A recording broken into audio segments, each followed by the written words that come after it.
of dogs, I got two dogs, so it's always like some shit with my dogs. So we going on. So, but like life happens is what I'm saying, right? Like we make excuses for not doing the things that we know we should do. That's gonna get us to where we want to be. Just because you ain't getting paid to do something doesn't mean that is not.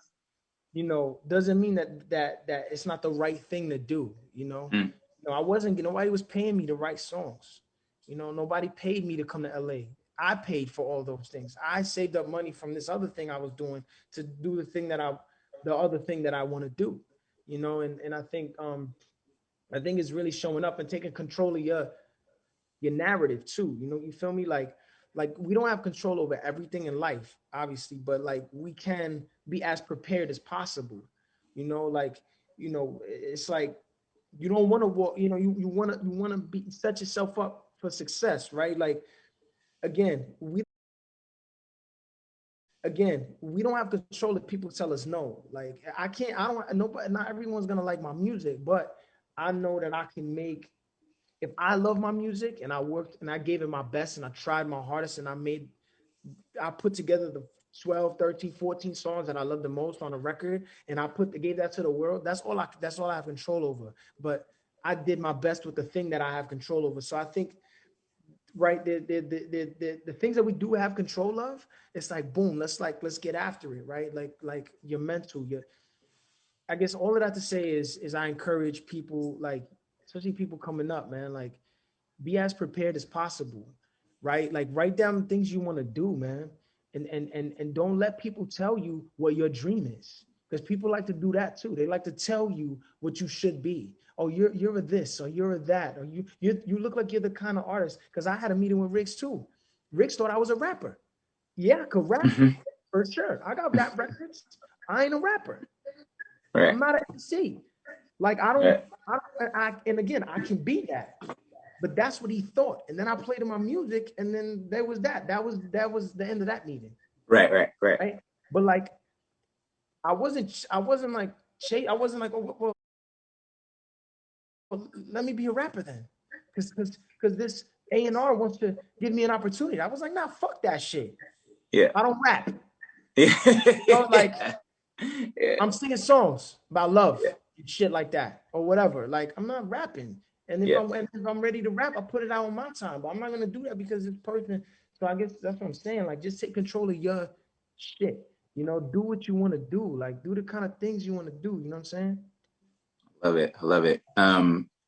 The in the like film TV hustle space, like you're doing so much in that space. Like what do you are you still self-taping a fair amount? Are you sort of past that? I mean, you don't need another job really, it feels like. So I don't know about that, but like what is that grind like for you, and what has it been like to sort of interface with that world? It's a particular world, and it's really like once the deeper into it you get, the sort of more levels to it there are than you knew there were. I think, like, I don't know how to describe this. I just like, I am always shocked by the amount of people at one network or studio that I have to meet.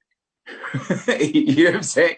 I'm shocked at the amount of meetings I have to to like just to figure out like who's working on a thing. And so like it's such an interesting like specific world, and I wonder like what is your, because I know a lot of folks want to break into that. Do you have strategies of how to do that? Are you one of those people who like tapes, or at least when you were starting out, like sent in every tape that came your way, or like were you more selective about, I'm going to do things that I want to do and not focus on those things? Like what are meetings like for you? Any advice you have for folks looking at that world?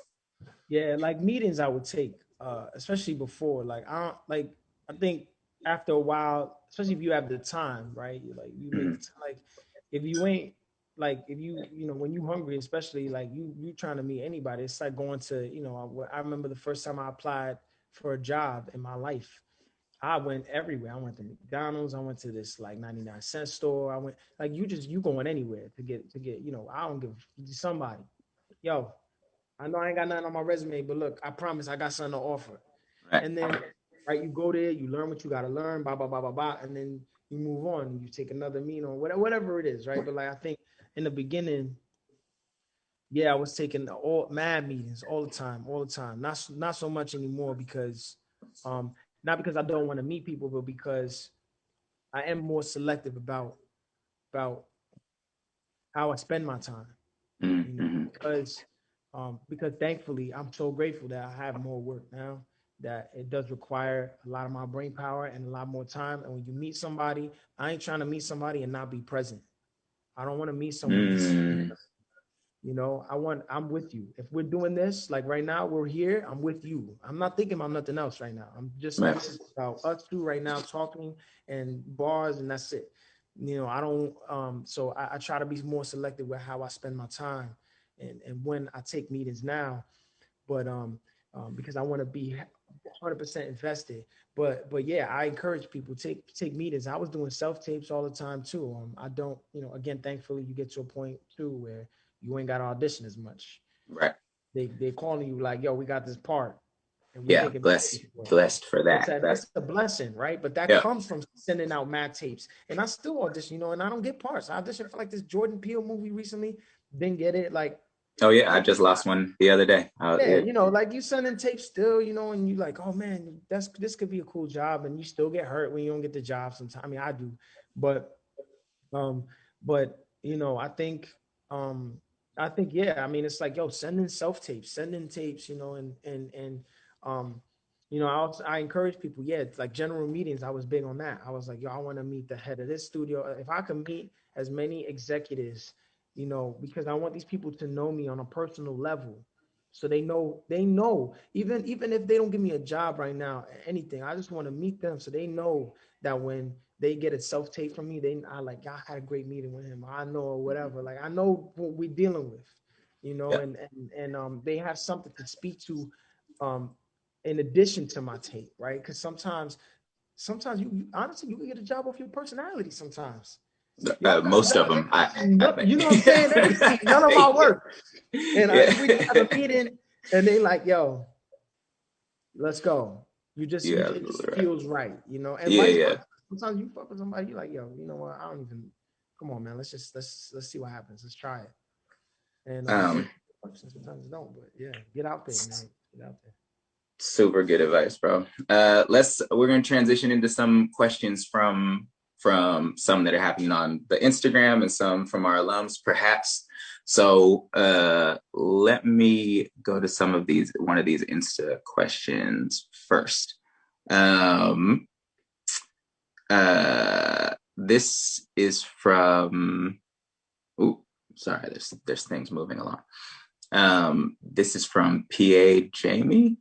Says earlier you talked about how sometimes you lose sight of your purpose. So during those times, how do you find the motivation to keep working when you don't even know what you're doing it for? Mm. Because I think faith, to be honest, because I think there's still a small part of you that even though you don't, it's faith. I mean, that's really, I mean, I don't know completely why I'm in a certain place sometimes, but I know that, like, as long as I know that it still feels right, there's still a feeling that you get, even though you don't completely understand something, you still get a feeling inside, like, you know what, I don't really get this shit, but it feels right. So Right. I'm just gonna go with it and I'm giving my best. So that's kind of like, that's what keeps me going. Amazing. From Samantha Jackson, what do you look for in a role? Is there anything that specifically draws you to certain jobs? Yeah, is there substance? Like, is there who is this person? Like, is there room to make this person feel real? Like, do I feel anything from this person? Like, is this person funny? Is this person cool? Does this person make me laugh? Like, does this person make me cry? Like, am I, does this person, like, that's all it is, really. It's really just like, who is this person? That's what draws me to a role, or makes me not take a role. I'm like, nah, there's No nothing here. substance there. There's Yeah. nothing. We have one of our alums from cohort 5, Maciel is here. Martial is up. And I think we can bring her in now. I'm not sure actually. I don't remember if I'm supposed to wait for the okay, but She's here. She's on the bottom of my screen. I see her. I see her. So Maciel, I know you have a question for Anthony.